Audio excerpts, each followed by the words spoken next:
আমি তার প্রথম না, দ্বিতীয় ভালোবাসা ছিলাম।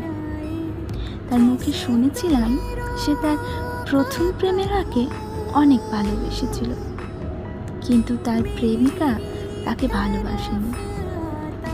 সেদিন তার প্রাক্তনের প্রতি তার ভালোবাসা দেখে আমি তার প্রেমে পড়ে যাই। আমি ভেবেছিলাম যে মানুষটা তাকে ভালোবাসেনি, তাকে যদি সে এতটা ভালোবাসতে পারে, আমি যদি তাকে ভালোবাসি তাহলে সে আমাকে কতটা ভালোবাসবে। কিন্তু আমি ভুল ছিলাম।